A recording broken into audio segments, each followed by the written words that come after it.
Bien, tenemos aquí lo que sería la silueta del casco de un barco visto desde arriba y vemos como la parte más puntiaguda, la parte delantera, como decíamos antes, se llama proa, como ya todos sabéis, y la parte trasera popa.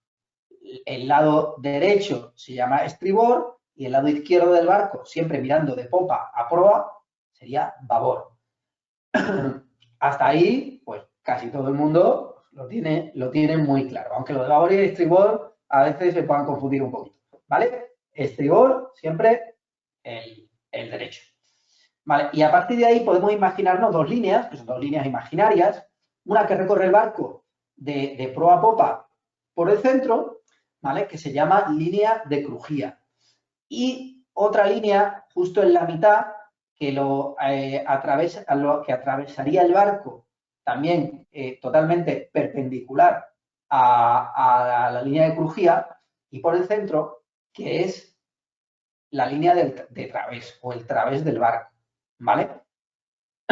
Entonces, tenemos el barco ya dividido por dos líneas imaginarias, una en sentido longitudinal y otra de un lado a otro, y podemos ver otras partes del barco. Podemos ver, por ejemplo, cómo cerca de la proa, la parte del casco que está cerca de la proa, pero está a los lados de la proa, mejor dicho, incluso la parte del casco del barco que llega hasta la proa, en los laterales, en la parte más cercana a la proa, pero en los laterales, se llaman amuras. La amura de estribor, la que está a la derecha, y la amura de babor. Entonces, cuando vamos en un barco, cuando hay algo por la amura, o tenemos que mirar por la amura porque hay un peligro, pues miraremos a la proa y a un lado, o a la proa y al otro lado, ¿vale? Y lo mismo pasa en la parte trasera del barco. Cuando pasamos los costados y vamos hacia la popa, la parte del casco del barco que llega hasta la popa, que es más próxima a la popa, se llaman las aletas, ¿vale? Entonces, ya tenemos prácticamente un sistema de referencia de 360 grados con respecto al barco. Imaginemos que vamos paseando y alguien ve delfines. Dice, mira, delfines. Y le preguntamos, ¿dónde? Pues dirá, pues mira, delfines por la amura de babor. Miraremos a la proa y a la izquierda. O dirá, no, los delfines están en la proa. Miraremos totalmente hacia adelante. No, los delfines están en la amura de estribor. Miraremos a proa y a la derecha. No, los delfines están en el través de estribor. Miraremos totalmente 90 grados a la derecha, a estribor. O dicen, no, los delfines están en la aleta de estribor. Ya sabemos que tendríamos que mirar hacia la popa, pero al lado de estribor, ¿vale? Y así tendríamos la referencia total de 360 grados con respecto a las partes del casco del barco. La proa, la popa, el través, las aletas y las amuras, ¿vale? Ya nombramos el barco. Vemos que no es tan difícil, es sencillo y tiene una lógica. Bien, en este dibujo lo volvemos a ver, vamos a ver la proa, la popa, las aletas y introducimos otro concepto que es el concepto de la obra viva y la obra muerta, hablando también del casco del barco. Si ya vemos el barco en un corte transversal, como puede ser este, o un dibujo transversal, pues vemos cómo hay una parte del barco, una parte del casco del barco que está sumergida en el agua, que estaría sumergida en el agua. Hay una línea de puntitos, que es la línea de flotación, justo por donde llega la lámina de agua, y otra parte del barco que emerge, otra parte del casco del barco que emerge, que está por encima de la línea de flotación, que se llamaría la obra muerta. Entonces, la parte del casco que está en contacto con el agua es la obra viva y la que está fuera del agua es la obra muerta. Sobre la obra viva actuará, pues, el desplazamiento del barco contra el agua y la acción del barco contra el agua, las maniobras contra el agua, la corriente del agua actuará sobre la obra viva y sobre la obra muerta en las maniobras pues, actuará sobre todo el viento que nos desplazará lateralmente dependiendo de dónde venga el barco. Otro día pues podemos hablar un poquito quizá también de maniobras, aunque es un tema muy práctico, que lo interesante es hacerlo en la práctica, practicar esas maniobras con el barco para saber, por ejemplo, entrar a puerto, salir de puerto, entrar en el atraque, atracar, desatracar. Aquí se necesita un poquito de práctica, pero se necesita también un poco pensar y planificar en estos conceptos. Cómo va a actuar la corriente, cómo va a actuar el viento sobre la obra muerta, etcétera. ¿Vale? Entonces, obra viva, contacto con el agua y obra muerta que emerge. ¿Vale? Bien.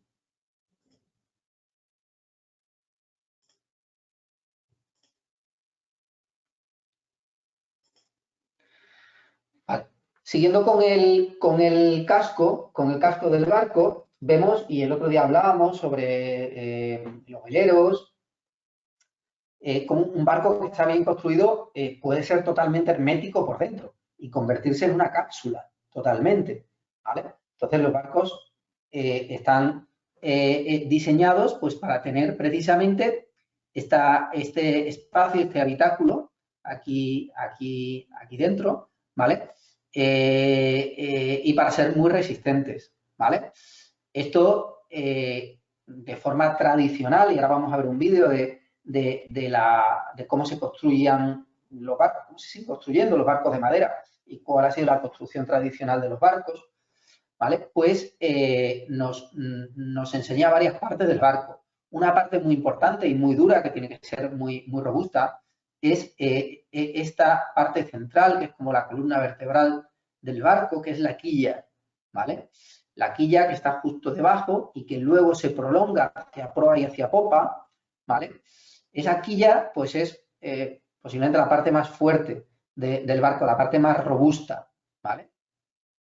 Sobre la cual se van a anclar estas otras piezas en forma de U, que serían como las costillas del barco que están unidas a la columna vertebral, igual que en nuestro cuerpo, en la caja torácica, las costillas se anclan sobre la columna vertebral y luego salen de ahí, ¿no? Entonces, estas costillas en forma de U que se anclan a la quilla se llaman cuadernas, ¿vale? Y el barco va teniendo cuadernas, ¿vale? Para ir reforzando el casco, ¿vale? Entonces, una vez que está la quilla y están las cuadernas montadas sobre la quilla, ¿vale? Pues llegamos a esta zona donde ya hay que tirar una serie de tablas o de listones, pensando que el barco fuera de madera, ¿vale? Que son las que van a sujetar luego el suelo de arriba, que se llama cubierta, que van a sujetar la cubierta, ¿vale? Estos listones de aquí, estas tablas, por llamarlo si fueran de madera, pues son los baos, ¿vale? Las cuadernas que van a estar cerradas por encima por los baos. Y sobre los baos iría, pues, la cubierta ya que sería el suelo sobre el que pisamos, ¿vale? Un barco puede tener una o varias cubiertas, dependiendo ya de lo grande que sea el barco, ¿vale?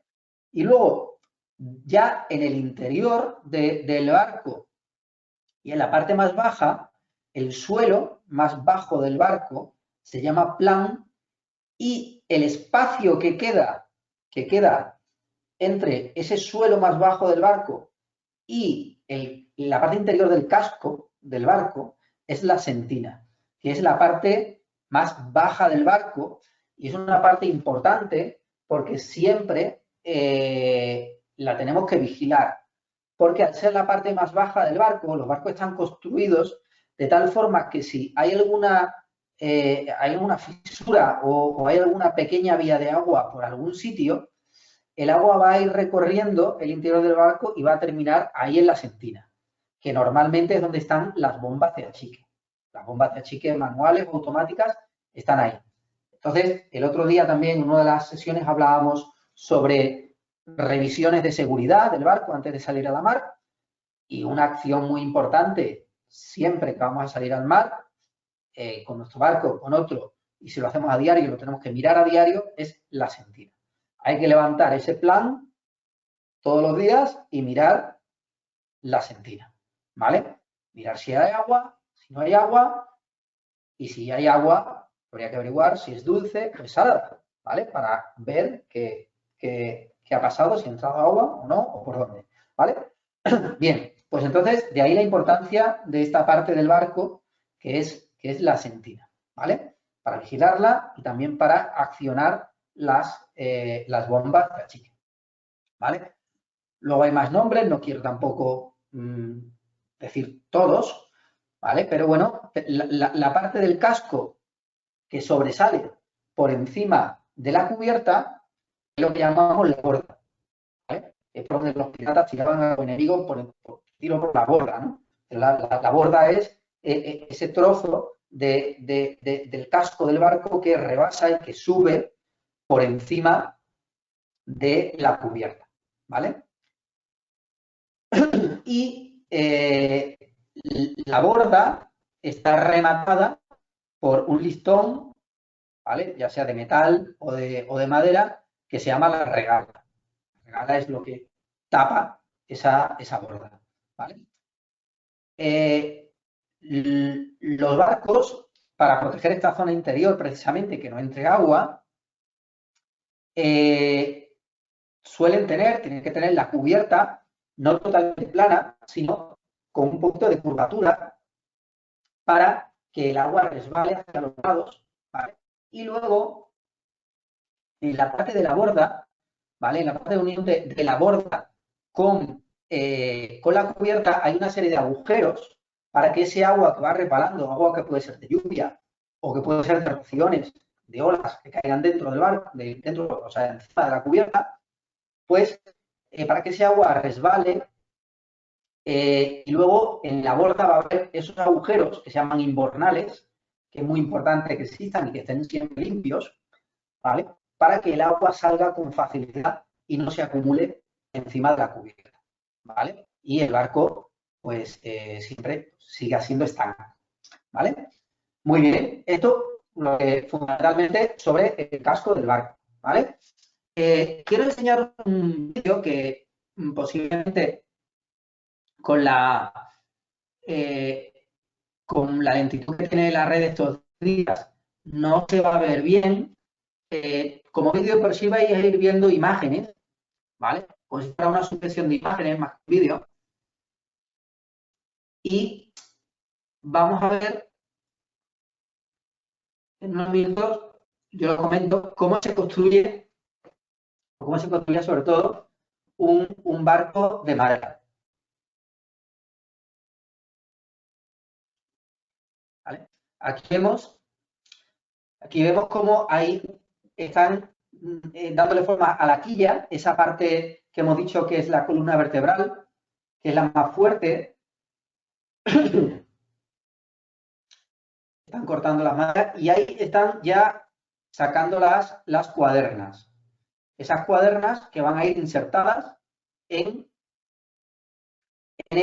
esta parte central de la quilla.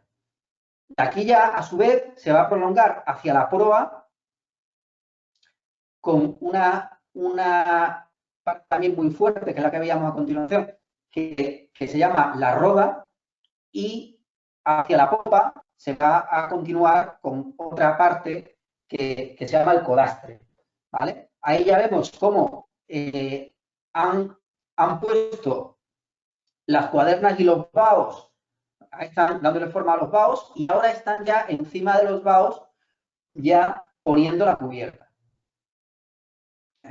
Hemos visto la quilla, las cuadernas, sobre ellas hemos visto perfectamente los baos y cómo ya se han puesto a montar la cubierta, ¿vale? Y ahora ya pues están calafateando y pintando y viendo toda la parte del barco ya, y bueno, ya esta parte pues prácticamente ya están poniendo los elementos metálicos, van a poner la hélice, el timón, etcétera, hasta la botadura del propio barco, ¿vale? Bueno.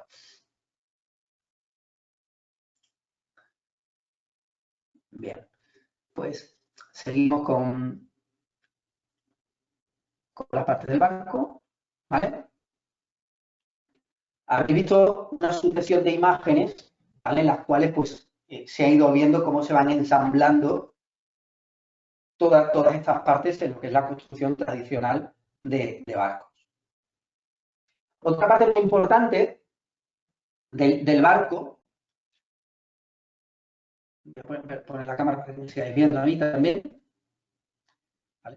Otra parte muy importante en los barcos es el ancla y el uso del ancla para las maniobras. Y saber que hay distintos tipos de ancla.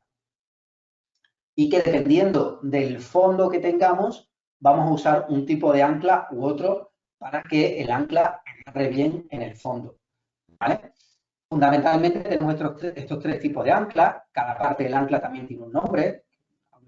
Quizá no es necesario que lo nombremos, solamente esta parte de aquí se llama el arganeo, como curiosidad, la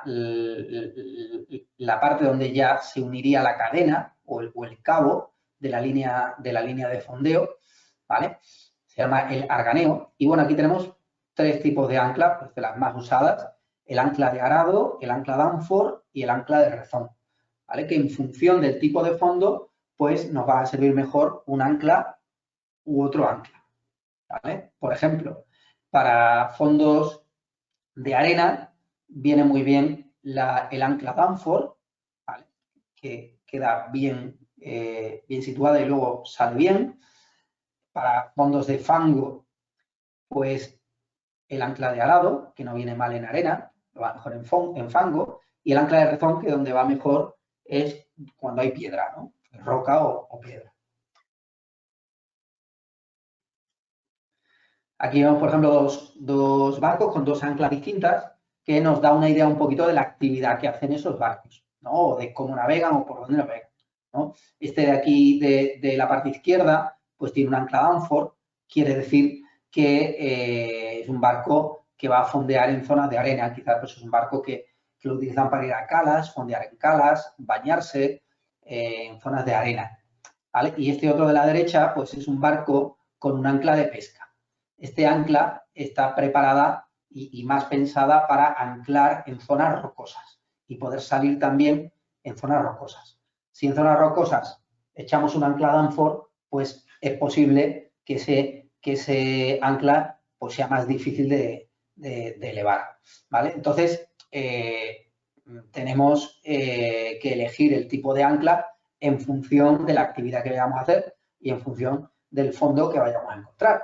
El fondo, pues lo podemos leer en la carta náutica, nos aparece el fondo que hay en cada sitio, ¿vale? Otro elemento muy importante del barco, que es el que nos permite gobernarlo, es el timón.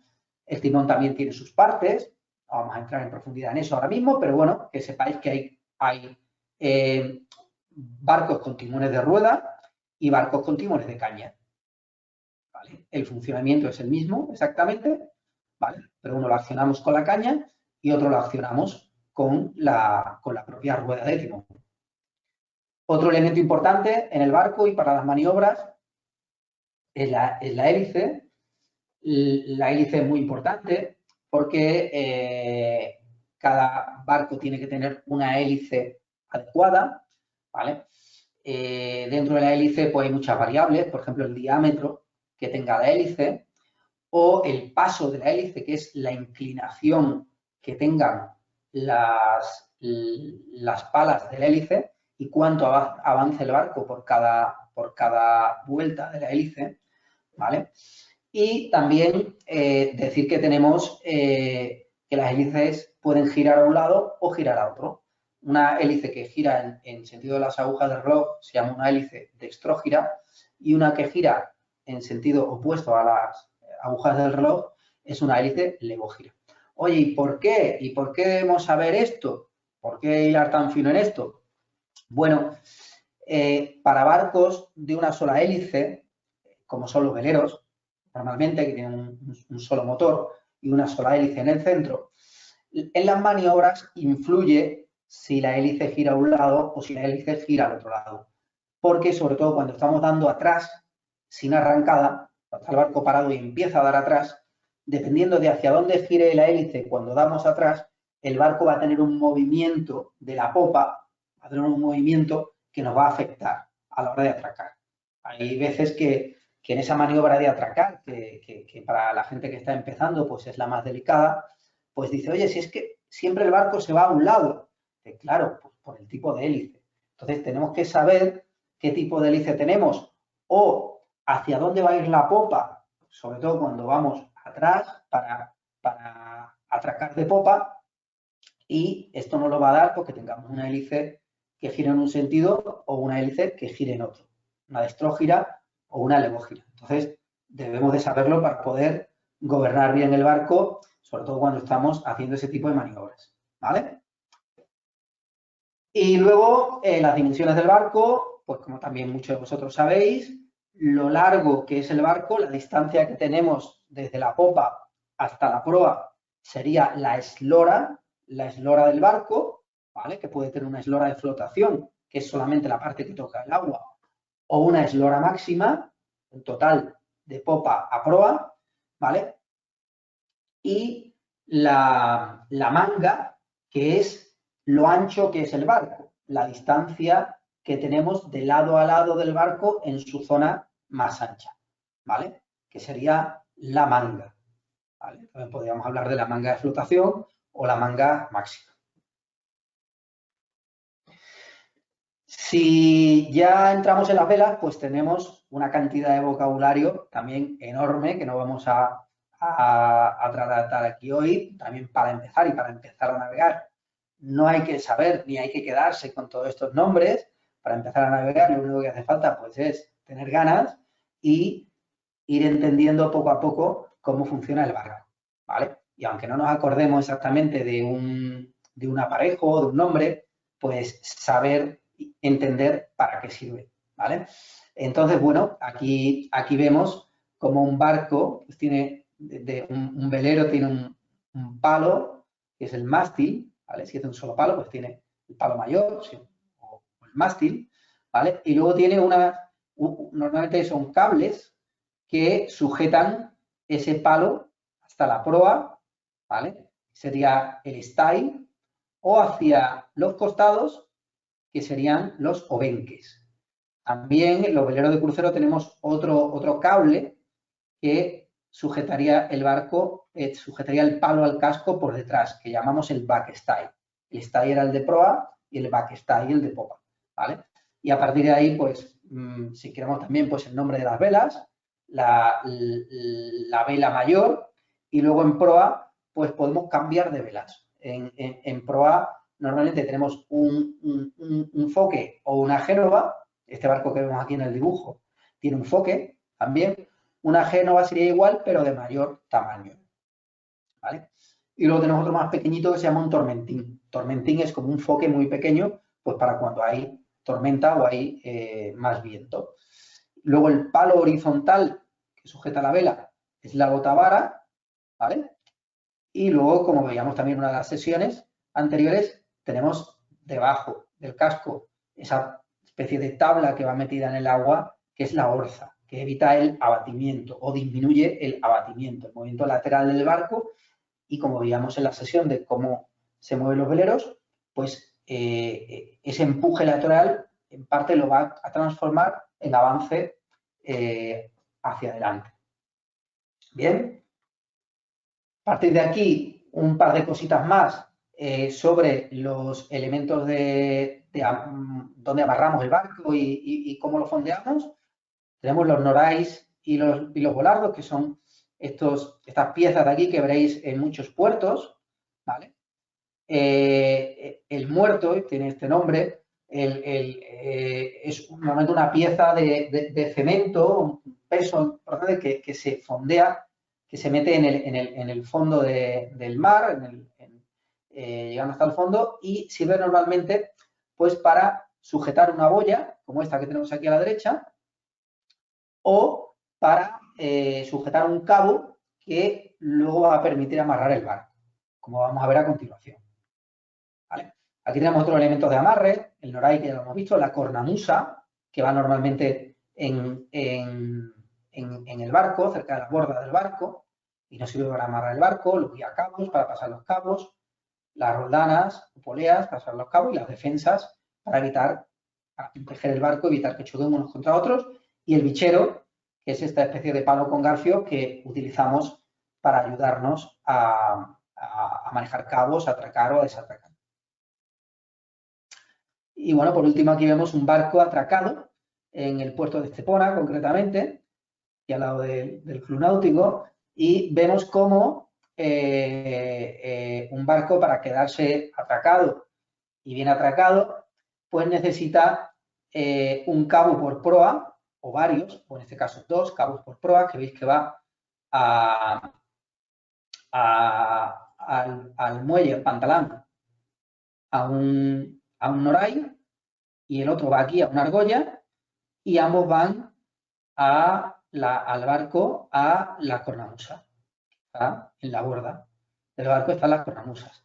Y aquí en popa tenemos otro cabo distinto que va a un muerto que está fondeado pues por aquí, por esta zona, en el fondo del canal. ¿Vale? Y luego, pues para poder siempre coger y tensar este cabo del muerto, pues tenemos una guía que va por aquí, que está sumergida, no la vemos, y está aquí. De tal forma que cuando lleguemos con el barco, pues podemos hacer firme estos cabos de amarre de proa, y luego con el bichero cogeremos este cabo, que es una guía, ¿vale?, que está unida al muerto, y tensaremos desde aquí el muerto hasta que ya creamos ese juego de fuerzas para que el barco se quede en su sitio y bien atracado, con tensión desde popa y con tensión desde proa para que el barco se quede pues bien atracado en su sitio. ¿Bien? Perfecto. Pues con esto hemos terminado nuestra navegación de hoy.